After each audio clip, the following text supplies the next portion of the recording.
Welcome. Today we're reading the chapter Torture of Fire, of the novel Tarzan and the Golden Lion. Last time, Tarzan and the Gomangani escaped the throne room filled with smoke, aided by an old man who led them to an unguarded exit that brought them to a chamber filled with diamonds. After rallying the Gomangani to face the Bolgani in a fierce battle for freedom, Tarzan established the old man as their ruler, recognizing the need for a leader who understands their customs. With a plan to reclaim La's throne in Opar from the treacherous Kaj, Tarzan set out with an army, culminating in a confrontation where he ultimately defeated Kaj, paving the way for La's rightful return as queen. Flora Hawks and her 4 confederates, pursued by Luvini and his 200 warriors, stumbled through the darkness of the jungle night. They had no objective, for, guided entirely as they had been by the blacks, they knew not where they were, and were completely lost. The sole idea dominating the mind of each was to put as much distance between themselves and the camp of the Ivory Raiders as possible, for no matter what the outcome of the battle there might have been, their fate would be the same should the victorious party capture them. They had stumbled on for perhaps half an hour when, during a momentary rest, they heard plainly behind them the sound of pursuit, and again they plunged on in their aimless flight of terror. Presently, to their surprise, they discerned the glow of a light ahead. What could it be? Had they made a complete circle? And was this again the camp they had been fleeing? They pushed on to reconnoiter, until at last they saw before them the outlines of a camp surrounded by a thorn boma, in the center of which was burning a small campfire. About the fire were congregated 100 black warriors, and as the fugitives crept closer, they saw among the blacks a figure standing out clearly in the light of the campfire, a white woman, and behind them rose louder and louder the sound of pursuit. From the gestures and gesticulations of the blacks around the campfire, it was evident that they were discussing the sounds of the battle they had recently heard in the direction of the raiders' camp, for they often pointed in that direction, and now the woman raised her hand for silence, and they all listened, and it was evident that they, too, heard the coming of the warriors who were pursuing Flora Hawks and her confederates. "There is a white woman there," said Flora to the others. "We do not know who she is, but she is our only hope, for those who are pursuing us will overtake us quickly. Perhaps this woman will protect us. Come, I am going to find out." And without waiting for an answer, she walked boldly toward the boma. They had come but a short distance when the keen eyes of the Waziri discovered them, and instantly the boma wall was ringed with bristling spears. "Stop!" cried one of the warriors. "We are the Waziri of Tarzan. Who are you?" "I am an Englishwoman," called Flora in reply. "I and my companions are lost in the jungle. We have been betrayed by our safari. Our headman is pursuing us now with warriors. There are but 5 of us, and we ask your protection." "Let them come," said Jane to the Waziri. As Flora Hawks and the 4 men entered the boma beneath the scrutiny of Jane Clayton and the Waziri, another pair of eyes watched from the foliage of the great tree that overhung the camp upon the opposite side. Grey eyes, to which a strange light came as they recognized the girl and her companions. As the newcomers approached Lady Greystoke, the latter gave an exclamation of surprise. "Flora!" she exclaimed in astonishment. "Flora Hawks, what in the world are you doing here?" The girl, startled too, came to a full stop. "Lady Greystoke!" she ejaculated. "I do not understand," continued Lady Greystoke. "I did not know that you were in Africa." For a moment the glib Flora was overcome by consternation, but presently her native wit came to her assistance. "I am here with Mr. Bloober and his friends," she said, "who came to make scientific researches, and brought me along because I had been to Africa with you and Lord Greystoke, and knew something of the manners and customs of the country, and now our boys have turned against us, and unless you can help us we are lost." "Are they West Coast boys?" asked Jane. "Yes," replied Flora. "I think my Waziri can handle them. How many of them are there?" "About 200, said Krameski. Lady Greystoke shook her head. "The odds are pretty heavy," she commented, and then she called to Ursula, who was in charge. "There are 200 West Coast boys coming after these people," she said. "We shall have to fight to defend them." "We are Waziri," replied Ursula simply, and a moment later the van of Luvini's forces broke into view at the outer rim of the campfire's reach. At sight of the glistening warriors ready to receive them, the West Coast boys halted. Luvini, taking in the inferior numbers of the enemy at a glance, stepped forward a few paces ahead of his men and commenced to shout taunts and insults, demanding the return of the whites to him.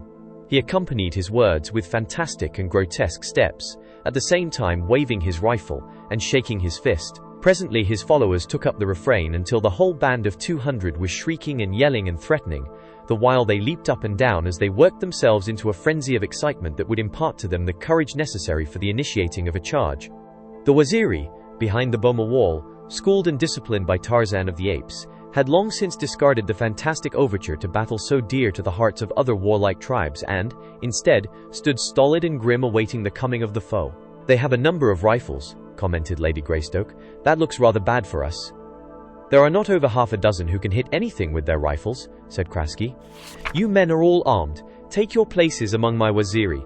Warn your men to go away and leave us alone. Do not fire until they attack, but at the first overt act, commence firing, and keep it up. There is nothing that so discourages a West Coast black as the rifle fire of white men. Flora and I will remain at the back of the camp, near that large tree." She spoke authoritatively, as one who is accustomed to command and knows whereof she speaks. The men obeyed her, even Bluber, though he trembled pitiably as he moved forward to take his place in the front ranks among the waziri. Their movements, in the light of the campfire, were all plainly discernible to Lavinie, and also to that other who watched from the foliage of the tree beneath which Jane Clayton and Flora Hawkes took refuge. Lavinie had not come to fight. He had come to capture Flora Hawkes. He turned to his men. "There are only 50 of them," he said. "We can kill them easily, but we did not come to make war. We came to get the white girl back again. Stay here and make a great show against those sons of jackals. Keep them always looking at you. Advance a little and then fall back again. And while you are thus keeping their attention attracted in this direction, I will take 50 men and go to the rear of their camp and get the white girl. And when I have her, I will send word to you, and immediately you can return to the village, where, behind the palisade, we shall be safe against attack."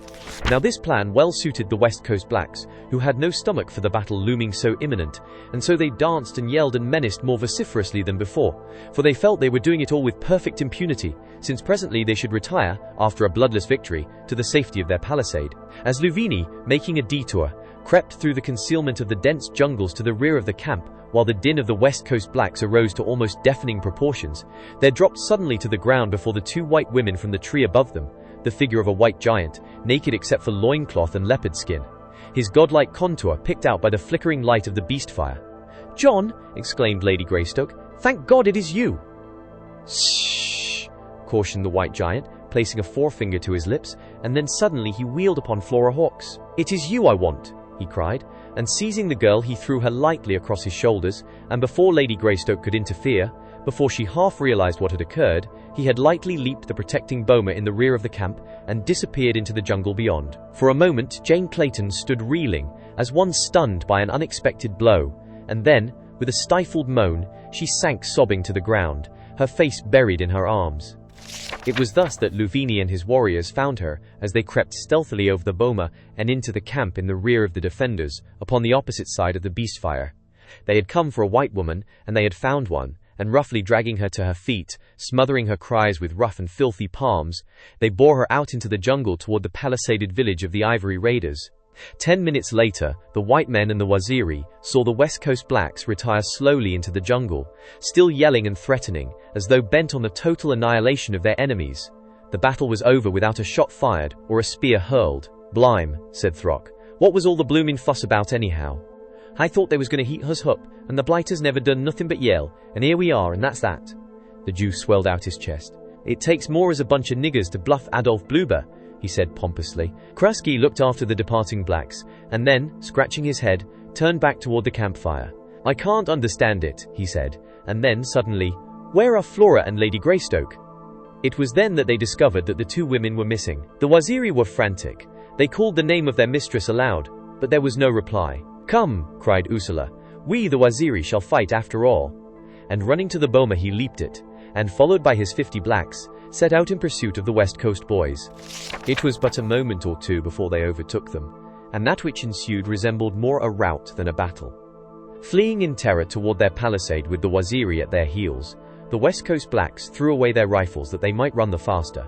But Lavinie and his party had had sufficient start so that they were able to reach the village and gain the safety of the palisade before pursued and pursuers reached it. Once inside the gate, the defenders made a stand, for they realized that if the waziri entered they should all be massacred, and so they fought as a cornered rat will fight, with the result that they managed to hold off the attackers until they could close and bar the gate. Built as it had been as a defense against far greater numbers, the village was easy to defend, for there were less than 50 waziri now, and nearly 200 fighting men within the village to defend it against them.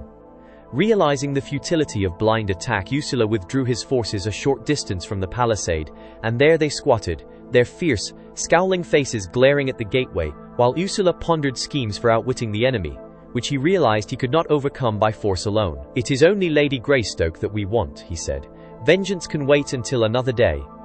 "But we do not even know that she is within the village," reminded one of his men. "Where else could she be then?" asked Ursula. "It is true that you may be right. She may not be within the village, but that I intend to find out. I have a plan. See, the wind is from the opposite side of the village. 10 of you will accompany me. The others will advance again before the gate and make much noise, and pretend that you are about to attack. After a while the gate will open and they will come out. That I promise you. I will try to be here before that happens, but if I am not, divide into 2 parties and stand upon either side of the gateway and let the West Coast blacks escape. We do not care for them. Watch only for Lady Greystoke, and when you see her, take her away from those who guard her. Do you understand?" His companions nodded. "Then come," he said, and selecting 10 men disappeared into the jungle. Louvini had carried Jane Clayton to a hut not far from the gateway to the village.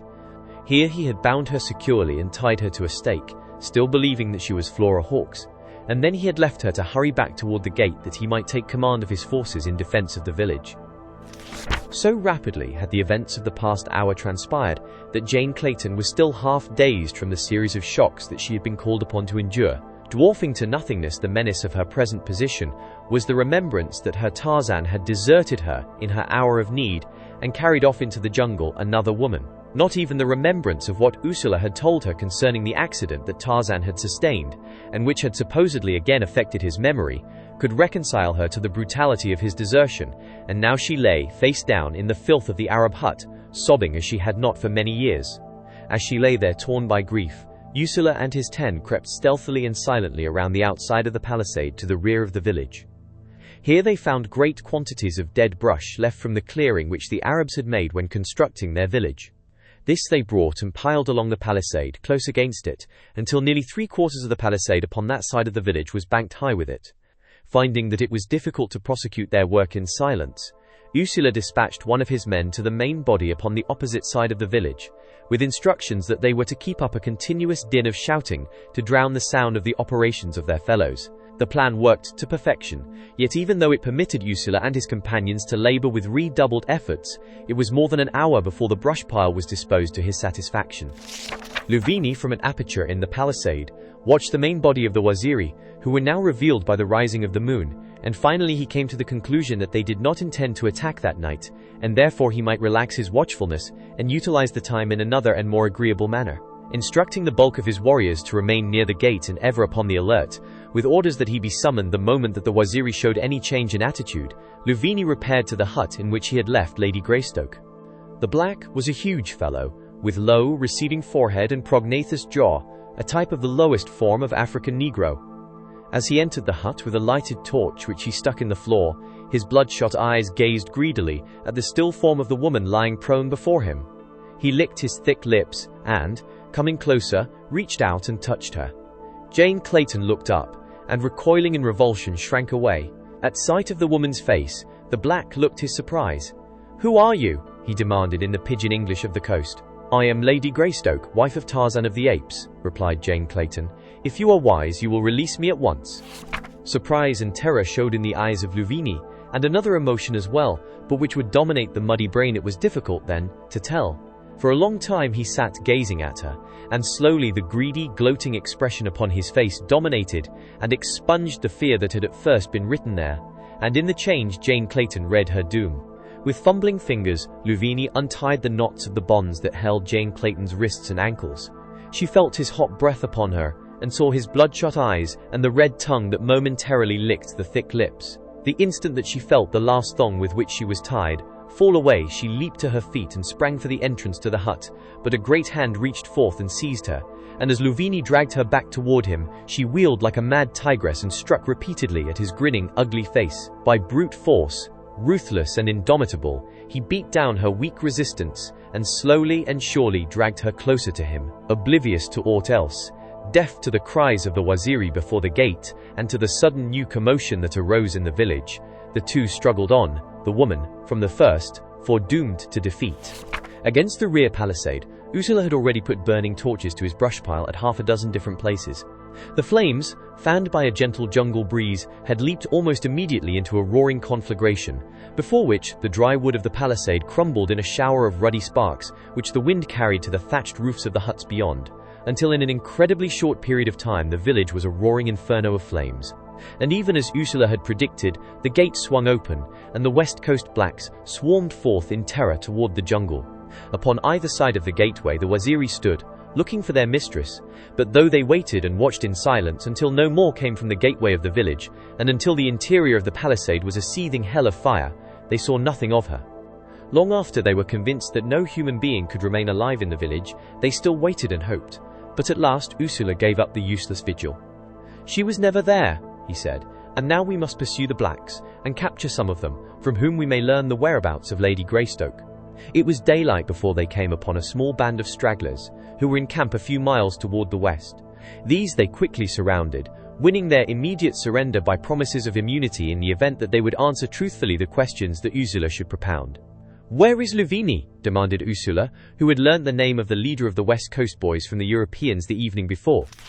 "We do not know. We have not seen him since we left the village," replied one of the blacks. "We were some of the slaves of the Arabs, and when we escaped the palisade last night, we ran away from the others, for we thought that we should be safer alone than with Louvini, who is even crueler than the Arabs." "Did you see the white women that he brought to the camp last night?" demanded Ursula. "He brought but one white woman," replied the other. "What did he do with her? Where is she now?" asked Ursula. "I do not know. When he brought her, he bound her hand and foot and put her in the hut, which he occupied near the village gate. We have not seen her since." Ursula turned and looked at his companions. A great fear was in his eyes, a fear that was reflected in the countenances of the others.